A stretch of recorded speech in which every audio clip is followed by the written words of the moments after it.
Today is Friday, 8th of February 2019. Okay, since my last update, I was looking at the blood moon cycle which occurred here, and then we had a minor pullback, and I did say that it could very well push up higher, which actually did. Now, even though we didn't get a timing point or a major change in trend on the 500 index, I still maintain the view that this whole move from the bottom of 25th of December up until present was just an impulsive corrective wave to the major trend, which I believe is still down and bearish. So anyway, as I said, from my last update, as we can see, the index pushed up higher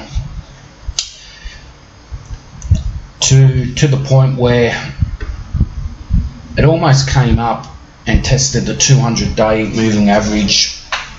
Now we can see the prior occasions back here, it actually had a false break that was probably to trap some bulls before a major push down here. Likewise there and there as well.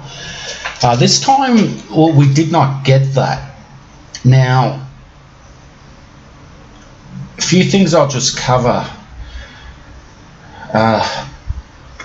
Even though I use Gann's method, it's not my only standalone method, and as a trader, I believe to be a good prudent trader, you should have, in your technical analysis on reading charts, you should incorporate quite a few.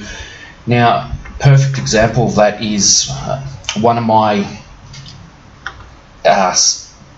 reverse signals I look for is candlestick patterns. So here we could see on Wednesday the 6th of February we had a red candle which is within the body of the prior day's green candle, which is, for those who understand candlestick patterns, is deemed as a bearish harami, and we did get the confirmation. So there's one of the signals I look for, apart from using Gann's method, because I must disclose that there's others out there I will not name, but they swear by Gann's method.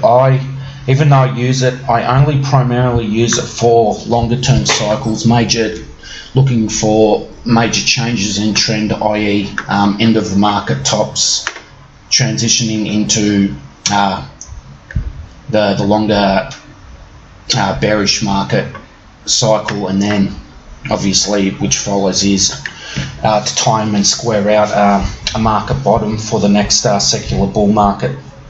So I still maintain that this top here is still valid, and this move, was it seven weeks in a row of green candles, it's just a corrective wave in nature. For those who follow Elliott Wave, I follow another guy, I'll put a link in description. He's really good at Elliott Wave, and he's calling this, which I agree, he's calling this a flat free a wave count. So what he's talking about is you have one down there, we had that move, and that doesn't want to do it for me. Okay, then we've had the corrective, and let's try that again, and then down.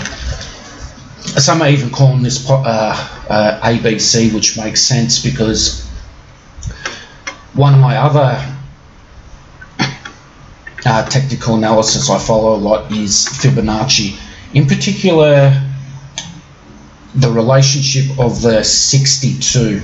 So we can see here this week's candle came up at the moment, the prior week it closed, it tried to break above, well, it touched the 62. This week made an attempt to go above, but currently at present it's, unless we rally tonight and break above that, but currently at present it's confirmed that it's a rejection. Obviously we have to wait for the following week for confirmation of that. But as I said, there seems to be a relationship with the S&P 500 index and the rejection of the 62 fib, especially in these corrective waves. So there we have, like on our daily chart, we have a candlestick pattern. Here we have a rejection of 62, so we build our case that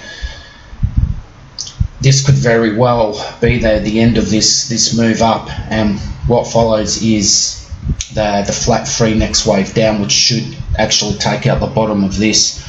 And as I'm doing this video, S&P futures is down 11 points to 26.94. I mean, that could very well change come later tonight during the trading session. But all things being equal, it looks like we could be at the top of this trend,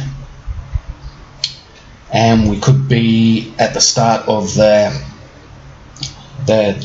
as some call it, the C wave down, or the flat 3 wave sequence. So as I've instructed with some of my clients, we actually started to take shorts last night, and we're currently holding positions. We'll see how this goes. The only thing I have to take note of is there's a small gap, smallest of gaps there. But this is in a trade setup scenario. This is, as far as a risk reward, is deemed very good, because the way I look at it is, if we break above the 200 and then we get a confirmed break, you close out with not much damage at all, as far as a loss of profit, loss of capital, I should say. Though